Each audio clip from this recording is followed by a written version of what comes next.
सारा प्रणाम। मैं हूं अनुज शर्मा। समय सरोकार में आपका स्वागत है। तिनके तिनके से आशियाना बनाते हैं, गाड़ी कमाई से उसे सजाते हैं, लेकिन उम्र के उस पड़ाव पर जब उसे किसी सहारे की ज़रूरत पड़ती है तो वो सहारा छीन ले। सोची कैसा लगता होगा। और जब वो उस घर से निकलकर पहुंच जाते हैं वो जगह जिसे वृद्धाश्रम कहते हैं। आइए इसी पर हमारी खास पेशकश समय सरोकार।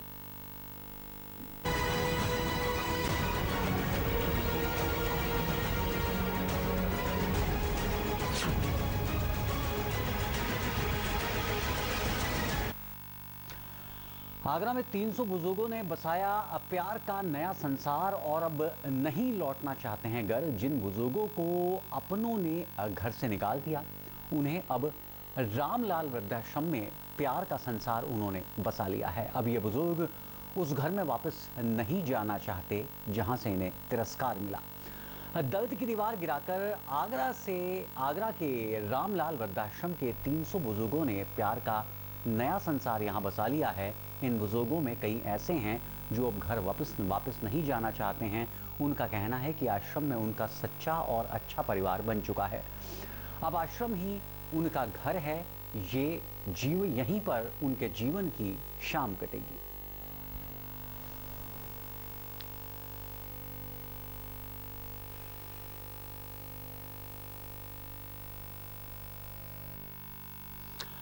मेरा अब यही घर है, यही मेरे जीवन की शाम कटेगी। हमारे संवाददाता अनिल शर्मा ने न सिर्फ इनकी व्यथा सुनी बल्कि इनके संसार को करीब से जानने की कोशिश की। आइए देखते हैं हमारी एक खास रिपोर्ट।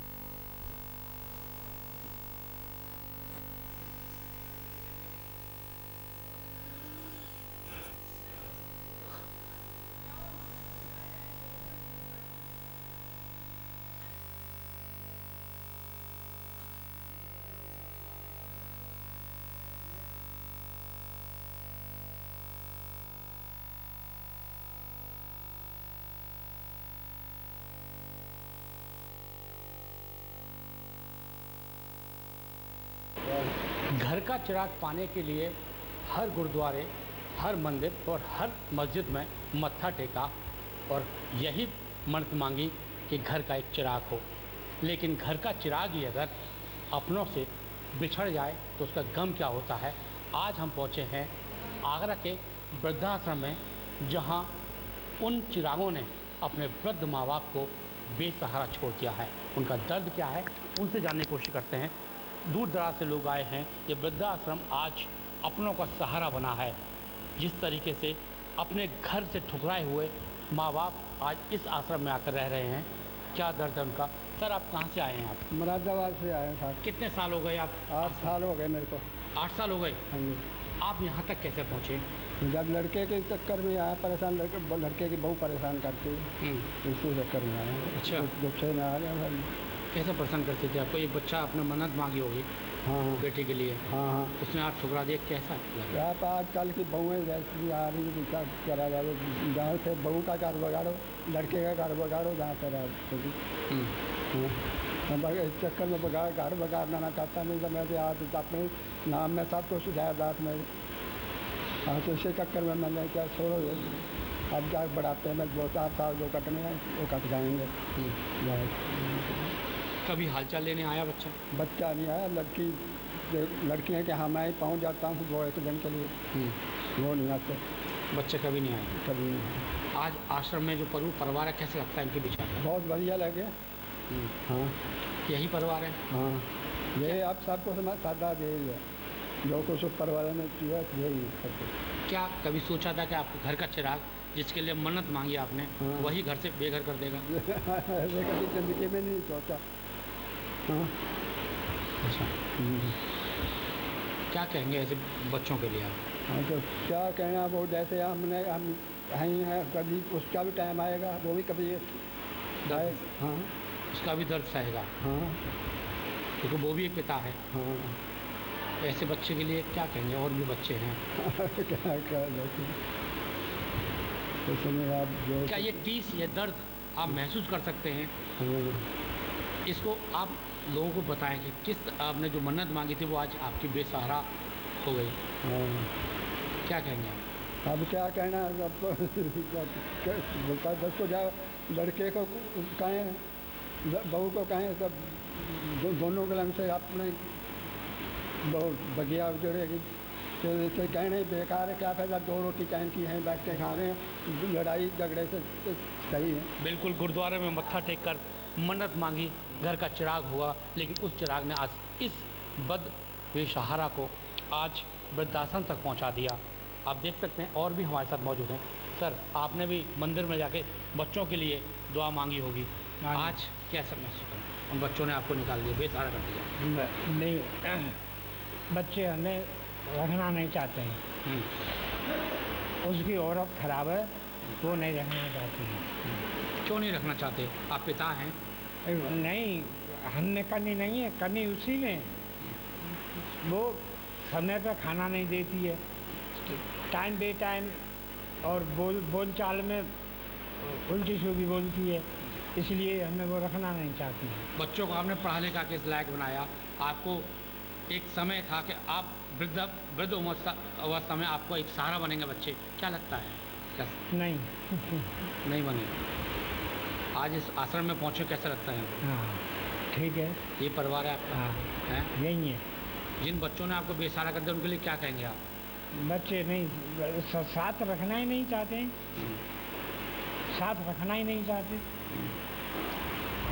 अच्छा, बिल्कुल। तो ये वो दर्द है जो बयां नहीं कर सकते, लेकिन आज ये दर्द इनकी आंखों से झलकता है, क्योंकि ये इन बेसहाराओं को वृद्ध अवस्था में उनके खुद के चिरागों ने घर से बेघर कर दिया है। सर, आप कहाँ से हैं? मैं शहीद नगर से आया हूँ। अच्छा, आप कितने साल हो गए यहाँ पे? मेरे को 2.5 महीना हो गया यहाँ पे। अच्छा, कैसे आप यहाँ तक पहुँचे? मैं यहाँ अकेला आया क्योंकि मेरा मकान टूट चुका था, तो भतीजा मेरे को 10,000 रुपये महीना देता है खर्चे के लिए, यहाँ पे आते हैं। जॉब करते थे आप? मैं जॉब करता था, मेरी एक आँख की रोशनी चली गई। अच्छा, अचानक चली गई, उसका ऑपरेशन होगा। कोई बच्चे नहीं? बच्चे नहीं हैं, शादी होने वाली है। बच्चों की? मेरी। अच्छा, आपकी शादी होगी? पंडित नहीं है। अच्छा अच्छा। वो मुझे प्यार करती है, मैं उसे प्यार करता हूँ। नहीं रहती हैं? नहीं रहती हैं, गौशाला संभालता हूँ मैं। अच्छा, हाँ। आप यहीं घर बसाएंगे? यहीं घर बसाएंगे। अब यही घर है आपका? यही मेरा घर है। यहाँ किसी बात की कोई कमी नहीं है, ना खाने से, ना पीने से, ना कपड़े से, ना पानी से, ना मकान से, ना लाइट से, किसी से परेशान नहीं है। अब यहीं अपना घर बसाएंगे? यहीं घर बसाएंगे। अच्छा, हमको अच्छा लगता है यहाँ पे, सबसे बढ़िया है, ब्यूटीफुल है यहाँ पे आके। पुराना परिवार सब भूल गए? सब पुराना परिवार भूल गए, पर भतीजा मेरा बेटा है जो 10,000 रुपये महीना मेरे को भेजता है खर्चे के लिए। बाबू जी के पास हमारे अब यही परिवार है? यही मेरा सब परिवार है। यही जीवन संगनी? यही जीवन है, यहीं मरेंगे, यहीं जिएंगे। कुछ तो ऐसे हैं कि जीवन संगनी भी इस वृद्धाश्रम में निभाने के लिए कहते उनके साथ दे रही हैं, लेकिन तमाम जो वृद्ध हैं आज बस एक बात से दुखी हैं कि उनके घर के चिराग ने उनको बेसहारा कर दिया, और आज उनकी आंखों में दर्द और आंसू रह गए हैं। सारा समय के लिए मेरे साथ हरीश के साथ अनिल शर्मा, आगरा। और फपक फकक कर आंखों से बहता है सैलाब उस माँ का जिससे अपनों ने ठुकरा दिया। राजरानी गोयल दिल्ली की रहने वाली हैं। इनका एक बेटा और एक बेटी हैं जो दिल्ली में जॉब करते हैं। जिस बेटे को इस माँ ने जन्म दिया, उस बेटे ने ही इस माँ को घर से बेघर कर दिया।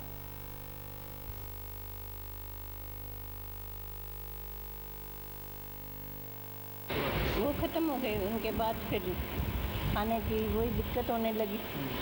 फिर रेंट पे रहते थे, रेंट पे गली में कभी कोई खाना दे जाता था मेरे को, कभी कोई खाना दे जाता था। एक तो 2 दिन हो गए मुझे खाने के लिए कोई आया नहीं गली में। जैसे जाती थी देखती थी कोई खाना देने आएगा, देखती थी कुत्ता था, फिर मैं रोती रोती अंदर चली आती थी। एक रोज़ किसी का बच्चा था, वो तरबूज का छिलका धो के डाल गया। मैंने उससे कहा, मैंने कहा बाबू दे दियो, मेरे से नीचे वाले फ्लैट में वो लोग रहते थे।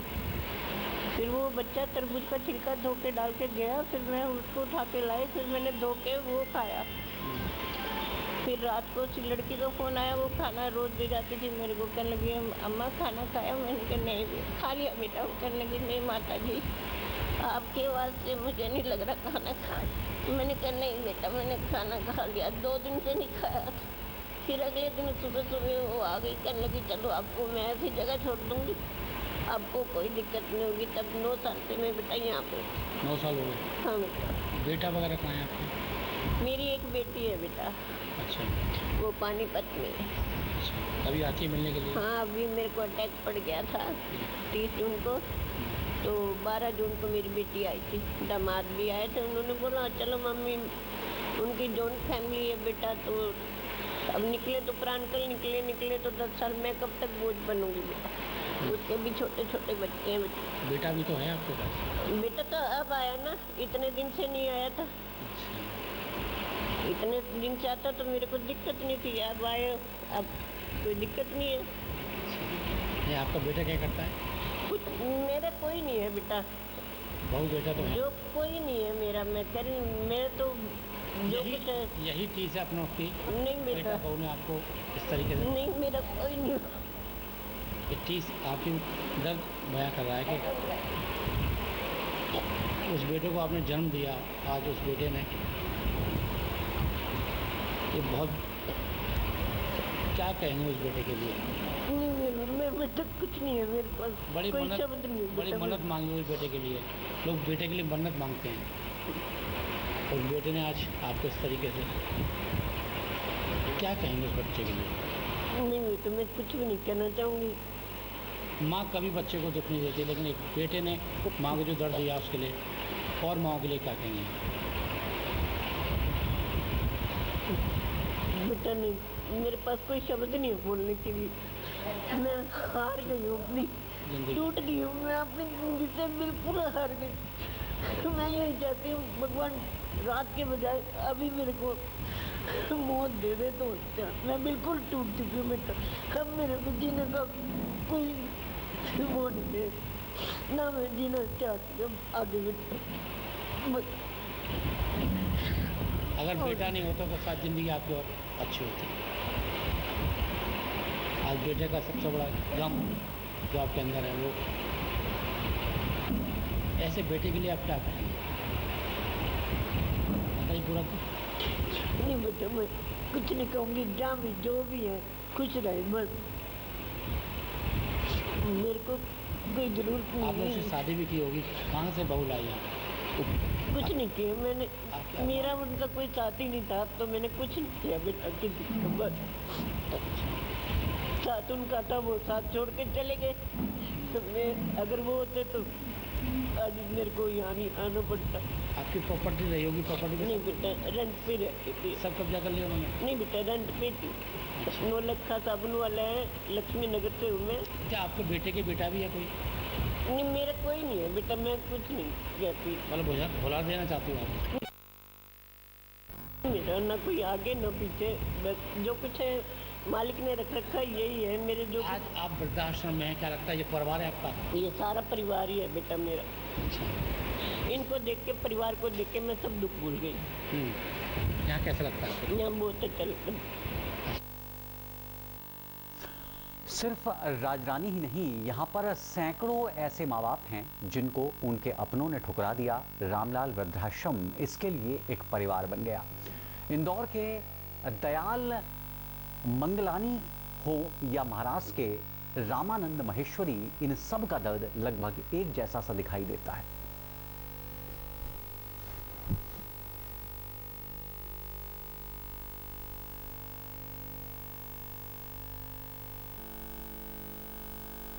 पुणे महाराष्ट्र। आप वृद्धाश्रम तक कैसे पहुँचा कर थे? नेट पर। फिर क्या हुआ? वहाँ से संपर्क किया, भाई साहब ने फ़ोन उठाया, बोला ऐसी ऐसी परिस्थिति है, क्या मैं आ सकता हूँ? आ सकते हैं। बेटा बेटी और बच्चे हैं? एक लड़का एक लड़की है, शादी हो चुकी है दोनों की। क्या करते हैं, क्यों नहीं रखा उन्होंने? मैं अब उम्र ज़्यादा हो गई है और नई सिटी में आया हुआ है, तो वहाँ पर एक तो उम्र के हिसाब से काम करने को अभी सक्षम नहीं। तो उन्होंने बोला भी हम बेटे का खर्चा निकाल नहीं पाते। बेटे ने नहीं बोला है, बहू ने बोला है, और रोजाना घर में वो अशांत हो सका। तो लड़का बोला कि भी क्या पापा जी, ये घर में अशांति रहती है, उसका कोई रास्ता है क्या? बोला रास्ता तो है ही, और जो मैं रास्ता बोलूँगा वो आपको रास्ता की जानकारी है। बोले जानकारी होती है, मैं बोल नहीं पाता। बोला तुम नहीं बोल पाते, मैं बोल देता हूँ। मैंने बोला ये रास्ता है। बोला क्या करूँ, मैं मजबूर हूँ। बोला मजबूर है मेरे को बोल रहे हो जैसे भी तुम बीबी को बोल सकते हो क्या? बोला बोलूँगा, बोलने पे तो वतन बिगड़ेगा, दोनों में से किसी को एक को हटना पड़ेगा। उनने मेरा रास्ता निकाल दिया, मैं इधर आ गया। आपने कभी सोचा था कि आपका बच्चा जो आपने जिसको पाल पोस के बड़ा किया बुढ़ापे का सहारा बनेगा, और ऐसे में आप यहाँ पहुँचे, क्या कर दिया? नहीं, लड़के की कोई चूक नहीं है, पर लड़का बोला मजबूर हूँ मैं भी, मेरे को भी तो इधर बोलूँ तो मर गया, इधर बोलूँ तो मर गया। मैं तो एक नाव है जो नाव में बैठा हूँ, नाव डूब रही है और मेरे को तैरना आता नहीं है, करूँ क्या? तो तुम ये तैर करके मेरे को निकालो। नहीं रास्ता निकालो। मैं बोला ठीक है, मैं घर से बाहर पड़ जाता हूँ, घर में वातावरण शांत रहेगा, घर में शांति हो, वैसा काम करो। अब यहाँ पहुँचो वृद्धाश्रम में, हाँ। क्या लगता है परिवार का क्या है? यहाँ तो बहुत आनंद लग रहा है, कोई अड़चन नहीं, कोई तकलीफ नहीं, सब व्यवस्था है, और बाहर की पार्टियाँ आती हैं, उनके आशीर्वाद से सब कुछ मिल जाता है, आराम से रह रहे हैं, स्वर्ग जैसा लग रहा है। एक बच्चा छोड़ा, पूरा परिवार मिला आपको? तो आनंद, हालांकि परिवार को छोड़ करके आनंद किसी को नहीं आता है, फिर भी यहाँ आकर के भी आनंद इतना आ रहा है कि परिवार की याद नहीं आती। 9 साल से आश्रम में रह रही रानी गोस्वामी आश्रम के बुजुर्गों को ही अपना परिवार मानती है। कुछ ऐसा ही हाल रामानंद महेश्वरी का है। कृष्णवीर सिंह फफक पड़ते हैं और कहते हैं कि उनके पास क्या जाना जो कीमत ही नहीं जान सके। रामलाल वृद्धाश्रम में इस समय 445 गाय और साथ ही 15 बकरी और एक घोड़ी है, और 300 से ऊपर 316 वृद्ध माता पिता निवास करते हैं। आज की डेट सभी की व्यवस्था निःशुल्क होती है। ये आश्रम जन सहयोग से चलता है। यहाँ रहना, खाना, कपड़ा, लत्ता, इलाज सब निःशुल्क है। इस आश्रम को किसी भी तरह की कोई सरकारी सहायता नहीं मिलती है। समाज सेवियों के सहयोग से ही आश्रम चलता है। अपनों के ठुकराए हुए यहाँ लोग आते हैं, उनकी जिसका कोई नहीं है, जिसके पास कुछ नहीं है, जिसके बच्चे मारते पीटते हैं, ऐसे लोग यहाँ आते हैं। अब तक आश्रम द्वारा 3000 से ज़्यादा लोगों का समझौता करा के उनके घर भेजा जा चुका है। समय समय पर यहाँ प्रशासन, जिला विधिक सेवा प्राधिकरण, समाज कल्याण विभाग द्वारा कैंप लगाया जाता है, और जिसमें लोगों की समस्याओं का निस्तारण किया जाता है। रामलाल आश्रम में रहने की, खाने की, इलाज की सब प्रॉपर व्यवस्था है, और आश्रम में 500 लोगों के रहने की व्यवस्था है।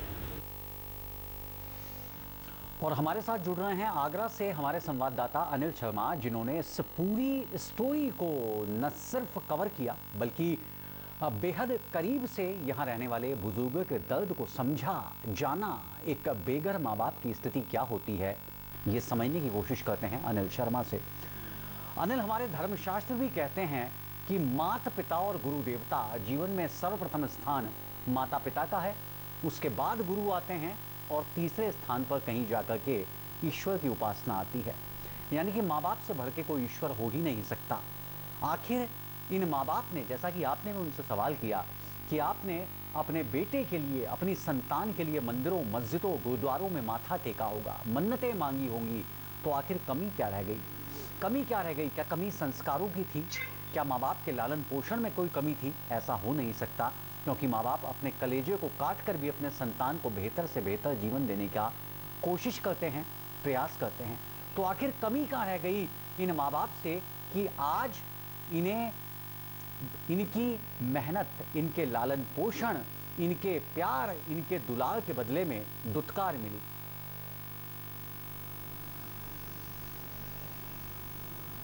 देखिए अनुज, बिल्कुल भारत की संस्कृति हो या वेद पुराण हो, सभी में माता पिता का एक भगवान के स्वरूप चित्र किया गया है, भगवान का दर्जा दिया गया है। तो किसी ने भगवान को नहीं देखा, लेकिन जन्म देने वाले हैं वही माँ बाप भगवान है।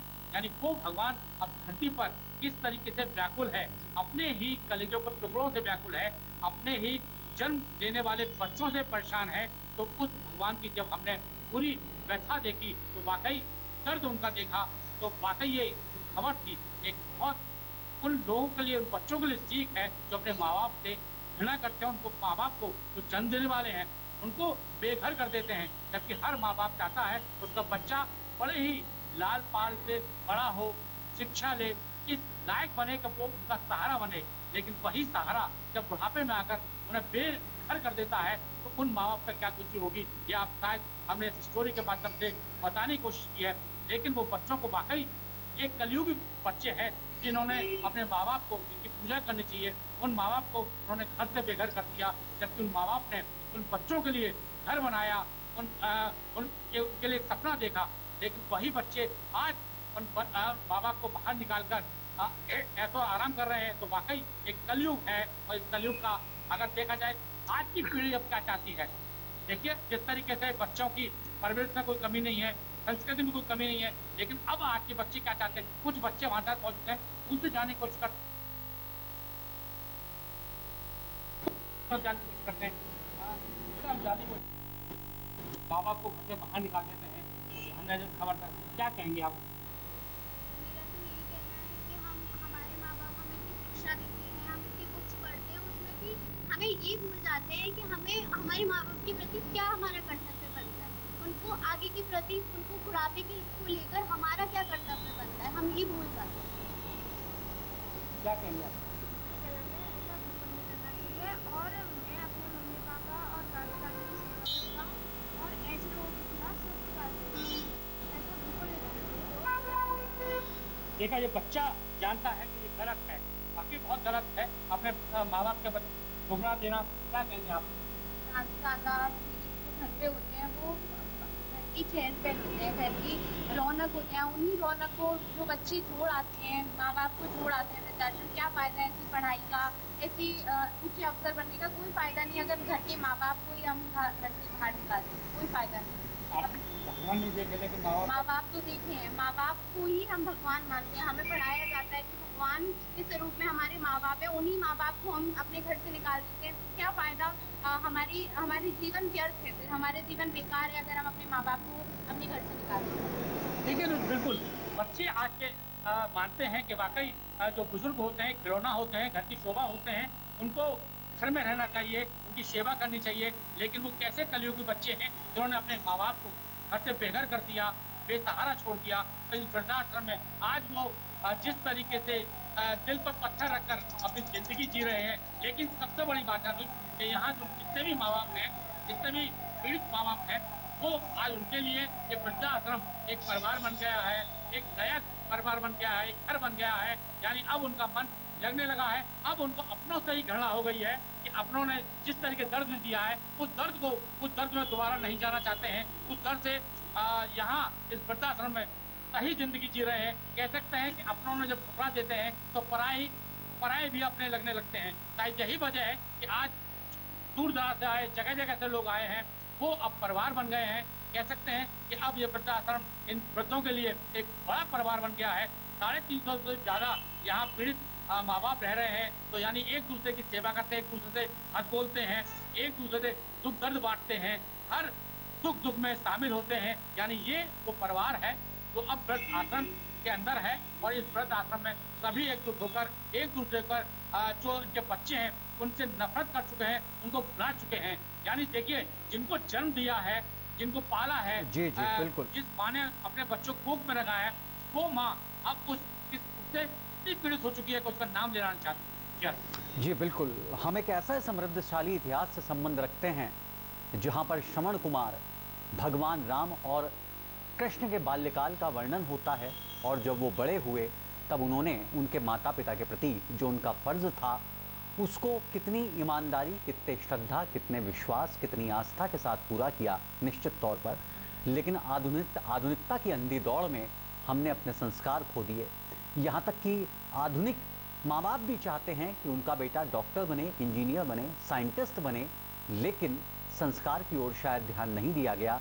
यही कारण है कि जनरेशन गैप बढ़ता चला गया। और जनरेशन गैप जैसे जैसे बढ़ता जा रहा है वैसे वैसे वृद्धाश्रमों की संख्या भी लगातार बढ़ती जा रही है, जिस पर लगाम लगाने की ज़रूरत है। बहरहाल हमारी खास पेशकश में इतना ही। अनिल शर्मा आपका धन्यवाद करेंगे। ताज़ा तरीन खबरों के लिए आप लॉगिन कर सकते हैं हमारी वेबसाइट samaylive.com।